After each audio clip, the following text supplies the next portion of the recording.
उसमें तर्जमा भी मैं पूछ लेता था। कभी कभी उन्होंने कहा ना तू बाद में पढ़ ली, अभी बाकी छोटों को पढ़ने दो। उसमें अल्लाह हुस्सामत का जो तर्जमा था ना वो मुझे फंसता था। इतनी लंबी बात मैंने की है, मैं बेनियाज का मतलब क्या है मुझे कोई समझा नहीं पाता था, ना समझ आती थी। अल्लाह हुस्सामत लफ्ज़ बहुत देर मेरी आंखों के सामने रहा है। बाबा जी के पास में मिला हूँ तो बल्कि कई बार बाबा जी ने कहना काका बाबा सबको दुआ कराओ, मैं दुआ करा रहा हूँ ना, या अली हक वाली दुआ जैसे अभी मैं करा रहा था। तो एक दो बार हुआ मैंने बाबा जी से ज़्यादा बात की। मैंने कहा बाबा जी आप अली हक करा रहे थे, तो मेरे अंदर अल्लाह समद अल्लाह समद अल्लाह समद चली जा रहा था। तो बाबा ने कहा बस तू चुप कर रहा है, ठीक, मुझे ना समझ आनी क्या मतलब है। एक अल्लाह समद की समझ मुझे आई बाबा जी के साथ मिलने के बाद, लेकिन तजर्बे से, प्रैक्टिकल से। ना बाबा जी ने समझाया ना उन्होंने लेक्चर दिया। वेबसाइट जो थी ना उस पर पहला पेज तो सिर्फ अल रहमान और अल राइट्स रिजर्व टू अल्लाह और जो बाबा जी के हल्का सा वो उसका जो तारुफ था थेरेपी का। दूसरा पेज ही जो था वो खुतबा हज्जतुल विदा था, उसके पॉइंट्स थे। तो बाबा जी तो धमाल लगाओ, गाने सुनो और बीच में सूरह रहमान भी सुन लो। तो मैंने कहा ये बाबा तुम्हें कुछ और पास ही लेके जा रहा है बात, ये क्या है। और मैंने देखा वो 2000 की थी वो बनी हुई। तो उसमें जो सेकंड था उसमें उन्होंने खुतबा हज्जतुल विदा के पॉइंट्स करके लिखे हुए, उसमें उन्होंने ट्रांसलेशन इंग्लिश में लिखा हुआ था उसमें उन्होंने वो लिखा हुआ था कि you all are descendants of Adam, you all are sons of Adam, all are equal except those who regards the Lord most. अब ये जो रिगार्ड का वर्ड था इंग्लिश में, इसने जो मुझे ट्रांसलेशन दी, ठीक है, मैं मतलब छलांग मार के उठा। मैंने कहा ये लफ्ज़ सही है, ठीक। और बाबा जी से अगले दिन ही मैं कहा बाबा जी आपने वहाँ पे वो इंग्लिश में क्यों लगाया, वो उर्दू में उसको लगाए ना। मैंने कहा बाबा जी इसका क्या तर्जमा करते हैं ना। तो मुझे कहते हैं जैसे है ठीक है, तुझे क्या मसला है। मैंने कहा बाबा जी उसमें वो इंग्लिश का लफ्ज़ है रिगार्ड द गॉड मोस्ट। कहते हाँ। तो मैं कहा बाबा जी इसका मतलब अरबी में तो तकवा है। हाँ। तो मैं कहा उर्दू में क्या मतलब होगा। भाई सोचा नहीं। मैं कहते हया करें, जो अल्लाह की हया करें। मेरे दिल को ये मैच कर गया मेरा। मुझे ये लफ्ज़ समझ नहीं आता था कहना, जो मैं बड़े बड़े उलमा से पूछता रहा कि यार ये डरना, अल्लाह से डरना मतलब। हालांकि मैंने कुछ दोस्तों से बात की तो उन्होंने कहा डॉक्टर साहब बहुत पंगा ना लगो, अल्लाह जे तर्जमा उलमा ने किया ना तर्जमा डरना, तो डरना ही रहने दो, ये बाबे शाबे के पीछे ना लगो। लेकिन मुझे बाबा जी ने जब लफ्ज़ बोला ना कि जो अल्लाह की हया रखते हैं, जैसे हमें अपने माँ बाप का रिगार्ड होता है, हम बाहर शरारत करें तो हमें हया होती है अब घर जाके, या करते नहीं इस चक्कर में कि यार अम्मी को कैसे फेस करेंगे या अब्बू कैसे फेस करेंगे, या घर पता चल गया तो क्या होगा। ये है वो हया, ठीक है। आपको अपने माशूक से या अपने प्यारे से जो डर होता है, हालांकि जो प्यारा होता है वो तो प्यारा होता है, उसे डरना तो नहीं चाहिए आपको, लेकिन आपको उसकी नाराज़गी का जो डर होता है, क्योंकि आप उसे खोना नहीं चाहते, आप उसको हर्ट नहीं करना चाहते, आप उसे नाराज़ नहीं करना चाहते, तो वो जो आपको डर है कि मेरा प्यारा मेरे से नाराज़, ये हया है उसकी, यानी मैं उसको फेस कैसे करूँगा। मुझे उसका ये मीनिंग समझ आया। अल्लाह उस समद का मुझे प्रैक्टिकल से समझना पड़ा। मैंने बाबा जी जो 2 बार कहा, मुझे कहते हैं तूने उसको सवाल पूछा हुआ ना कि क्या मतलब है बेनियाज का, और बाबा जी को झटके लगते थे, कहते ये सबसे सख्त नाम है उसका। तो हाँ जी, वेबसाइट वही है, वो शाकिर भाई ने उसे थोड़ा अपडेट किया है, उसमें कुछ चीज़ें उन्होंने रिसेंटली जो उन्होंने अपनी बुक है एक उनकी बड़ी उन्होंने लिखी हुई है कुर्बे हक, उसका इंग्लिश उर्दू दोनों ट्रांसलेशंस हैं। इसी तरह उसमें उन्होंने शायद कुछ और चीज़ें, बाकी सारा मेन वही है, जो 8 पेज हैं वो सारे की सारी वही है। हाँ गेस्ट बुक शायद अब उसमें नहीं है, कमेंट्स और वो सारा वो शायद अब नहीं है, या बाबा जी के दौर में शायद ख़त्म हो गई थी। लेकिन मैंने उसको बाबा जी से मैंने एक बार बात करने की कोशिश की कि बाबा जी ये पता नहीं किसने मुझे कहा कि वेबसाइट की बजाय ना, उस वक्त नए नए पता नहीं वी लॉग्स तो नहीं थे, उसे कुछ और कहते थे, लॉग ब्लॉग्स। तो वो मुझे किसी ने कहा कि जी आप अपने बाबा जी को कहें कि आप ना इसको ब्लॉग बनाएं और पता नहीं क्या करें क्या ना करें। मुझे खुद समझ कोई नहीं थी कंप्यूटर की इतनी। मैंने बाबा जी को कहने की कोशिश की और मुझे ये लगा कि वो बंदा ये कह तो रहा है तो बाबा जी तो नहीं कहेंगे छोड़ो परे हमें किधर मोबाइलों पे कंप्यूटर पे बांट दो। बाबा जी ने इतना इंटरेस्ट लिया उसमें, ठीक है, और उससे पहले समझते रहे सारा। फिर उसे कहते हैं कि ये जो वेबसाइट है, ये वेबसाइट मुझे तब पता चला बाबा जी ने खुद बैठ के बनवाई हुई है हर चीज़ उसमें। तो अच्छा इसका क्या फ़ायदा होगा, इसमें क्या एडिशन होगी, क्या, सारा उससे पूछ पाछ के। तो बाद में मुझे कहते हैं, वो कहता है कि उसने 2 बार तेरे से बात की और तू उसको लेके नहीं आया मेरे पास। और मैं क्या बाबा जी मुझे लग रहा था अभी ये अपने ही चूरन बेच रहे हैं, कंप्यूटर पे बैठे हैं जी, पहले पासवर्ड लगाएं, पता नहीं क्या करें, फिर ये होगा। कह रहे मेरी बात सुनो, आने वाला दौर टेक्नोलॉजी का दौर है, ठीक है, टेक्नोलॉजी से ये यूं फैलेगा, ठीक। अभी ये तुम्हारा टीवी मीवी है जो ये सब कोई देखना भी नहीं किसी ने, ठीक है, ये मोबाइल ही। और उस वक्त तक एंड्रॉयड अभी नहीं आए थे, 2005 तक नहीं आए थे। मैं फ़ोन लेता ही नहीं था मोबाइल, मुझे कहते नहीं लो, लेके दिया, खाली इमरान और कामरान की ड्यूटी लगाई, उन्होंने ज़बरदस्ती मेरे से फ़ोन लेके दिया, फिर सिम यही वाली चेंज, मुझे कहा कि ये तुम ही रखो, और आज तक मेरे पास है। लेकिन तब उन्होंने मुझे कहा कि ये टेक्नोलॉजी को यूज़ करना है और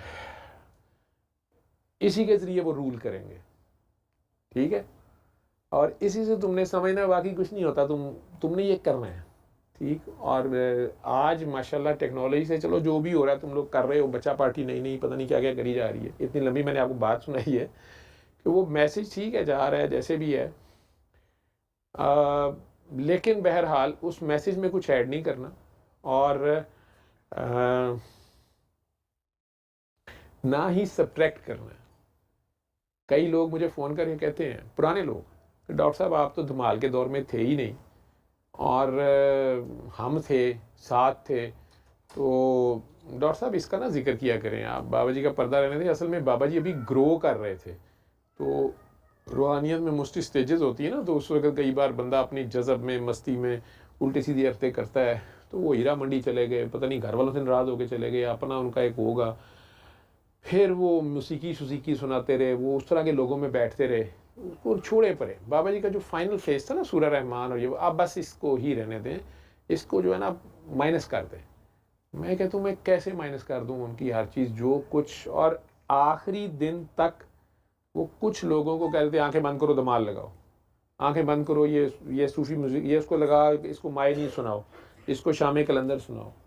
मैं कैसे उसे माइनस कर दूँ, ठीक है। आंखें बंद करो, बेटा बाबा अली हक करो, काकी रोती आ गई है, उसने कहा मेरे साथ जुल्म हो गया, ये हो गया, वो हो गया, तो वो फलाना सैयद है जो, बाबा जी आप तो ये कहते हैं वो कहते हैं। मैं अच्छा कर आंखें बंद, चल अली हक, ठीक है।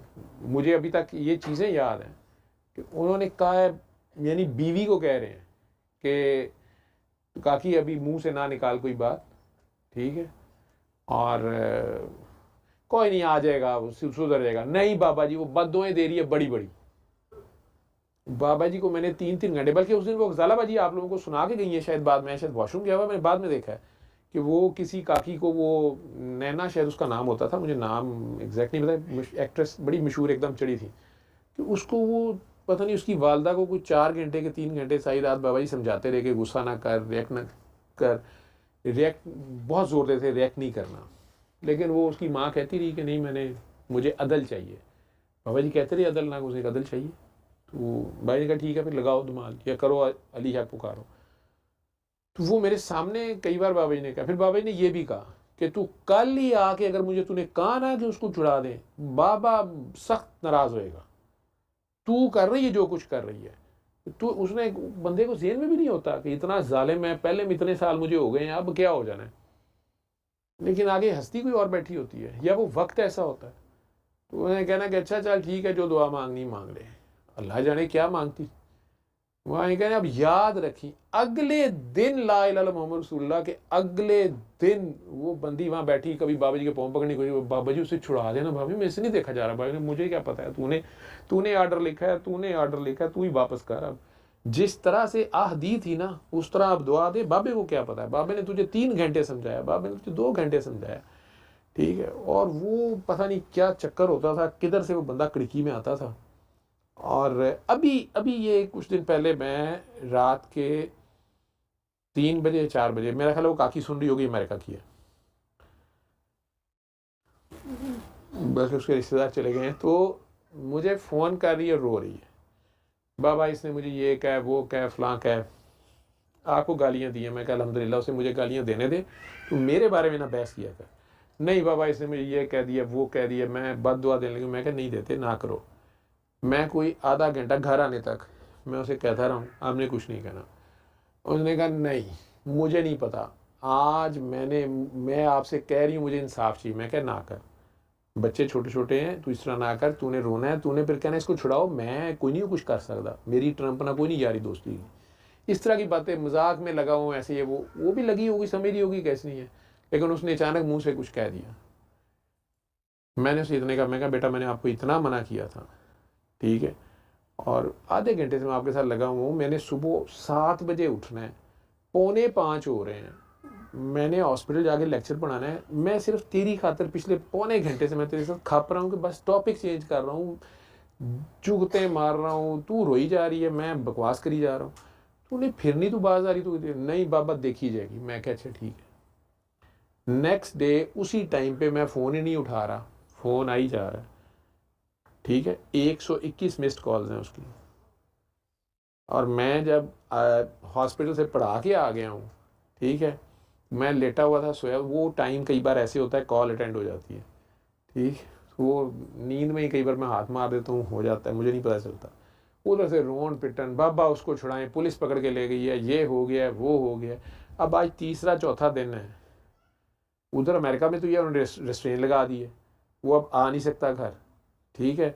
ऊपर से पुलिस खुद मुद्दई बन गई है। उन्होंने कहा जी हमने अपनी आंखों से देखा, ठीक है। ये वो जब उसे एम्बुलेंस में काकी को कहीं लेके जा रहे थे तो उन्होंने उसे कहा, जो पुलिस वाली पुलिस एम्बुलेंस थी, उन्होंने कहा बीबी हम मशरकी लड़कियों, तुम पाकिस्तानियों को जानते हैं, हम इतने इतने साल से यहाँ डील कर रहे हैं, आज तो तुझे हम फर्स्ट एड दे रहे हैं ना, कल तू अदालत कहना मैनू यही चाहिए। वो कह रही कि कहती मैंने ने कहा कि नो वे, ठीक है। उन्होंने कहा तुम ही इतने तो असी भी इतने। लेकिन पुलिस ने ठोक के बना दिया जो कुछ उन्होंने देखा था, गोरे फिर गोरे, ठीक है। अब वहाँ पे वो अदालत में जो कुछ उन्होंने तो खैर से अलहदा कर दिया, पहले तो जेल में रखा, उसके बाद पाबंदी लगा दी है, घर भी नहीं जा सकता, बच्चों को भी नहीं मिल सकता, ये भी नहीं कर सकता, वो भी नहीं कर सकता आप, और फ़ोन भी नहीं कर सकता। इसको फ़ोन करेगा तो वो भी पकड़ा जाएगा, ये उसको फ़ोन करेगी तो इनका केस ख़राब हो जाएगा, ठीक है। अब वो मेरी जानसाब आई हुई है कि बाबा नहीं, वो घर आए, बच्चे रो रहे हैं, मैं अकेले कैसे संभालूंगी। मैं तेन पहले नहीं पता, ठीक। बाबा वो उसको उन्होंने ऐसे भी किया। मैं कहा जिते ऐसे भी होना तुसी यह भी किया सी। तो इसलिए मुंह से निकालते हुए उस वक्त ध्यान करना चाहिए, को पता नहीं होता कबूलियत का क्या है क्या नहीं है। आप शोखे हो गए कुछ भी बोल देते हैं, ठीक है। अल्लाह ने आपको एक कपल बनाया है, किसी वजह से बनाया है। कौन थी अभी इधर जो कह रही थी कि वो कामन मेरे से अपोजिट है और हम दोनों, कोई इधर बैठी कह रही थी ना, तो मैं उन्हें कह रहा था कि यार दिन और रात एक जोड़ा होता है, ठीक है।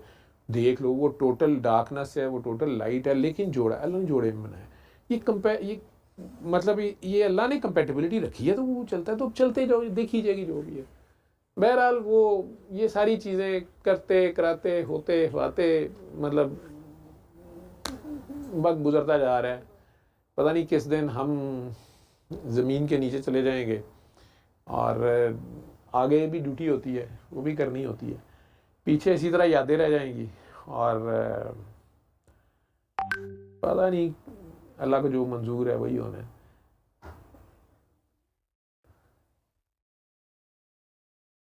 खैर, अच्छा कहाँ थे हम? अल्लाह उस समाज नहीं, मैं तो दसदा, अल्लाह ना करे तो मुझे उसका पता चले। वो बहुत प्रैक्टिकल में जब आप पे आती है ना, प्रैक्टिकल में जब समझाता है, तो वो मुझे बाबा जी के लफ्ज़ याद आए। इस तरह बाबा जी लड़ रहे थे, उन्होंने कहा ये तो सबसे सबसे, वो एग्जैक्ट लफ्ज़ मुझे इस वक्त आ नहीं रहा, इसलिए मैं बोल नहीं रहा। तो मैं कहा बाबा जी इसका तर्जमा बेनियाजी, कहते हैं हाँ। तो शेर भी उन्होंने वो पढ़ा, बेनियाजी हद से गुजरी बंदा परवर कब तलक, इस तरह करके शेर है, कोई गालिब का शायद। बेनियाजी हद से गुजरी बंदा परवर कब तलक, अगला भी कुछ मिसरा था। तो इसका पॉजिटिव वे में और यानी जलाल में इसका मीनिंग और है, जमाल में और है, ठीक है। जलाल में ऐसे समझ लो कि अब ये गज़ा वाले, तो ये अल्लाह कितने रह गए हैं? अल्लाह कुरान में भी कह रहा, कहते नबी भी चीख उठे, अल्लाह की मदद कहाँ रह गई? ठीक है, मुझे कोई फ़र्क नहीं पड़ रहा, सारी साफ़ कर दो। मतलब जानवर हैं कि इंसान हैं कि कीड़े मकोड़े हैं कि दरख्त हैं, ये क्या है? ये हमें स्लेट के ऊपर पोचा ही मारना है, एक वैसे ही तख्ती के ऊपर तस्वीर साफ़ करनी है। कोई फ़र्क कुछ नहीं, कहीं नहीं, नज़र नहीं आ रहा कहीं कुछ। जमाल में वो भी मुश्किल बड़ा है। जमाल में उसका मीनिंग इस किस्म का है कि वो नवाजने पे आए, पूरा जहान छलांगे मारता रह जाए या अपने अपने सीवी लेके फिरता रहे, वो जी हम जद्दी पुश्ती ये हैं, वो जी मैंने पहले ये कारनामे, मेरे ओलंपिक के 6 गोल्ड मेडल हैं, वो जी मैं आएगा। वो नवाजने पे आए तो कल के एक बच्चे को चलो भाई पढ़ो जी, बेनियाज है। ये आपको एक इम्पॉसिबल सिचुएशन लग रही है, एक कीड़ी पाकिस्तान को, एक हाथी इंडिया, लग रहा है यार उनके पास तो जितना आर्सेनल है और वो उनके पास जो टेक्नोलॉजी है और वो जो सारा कुछ है, ठीक है, तो ये आपकी अकलें हैं, ये आपके इल्म है, ये आपकी अकल समझ से बड़ी मैयड कैलकुलेटेड मूव्स हैं, जिसमें वो कहते हैं ना, वो ये आजकल जो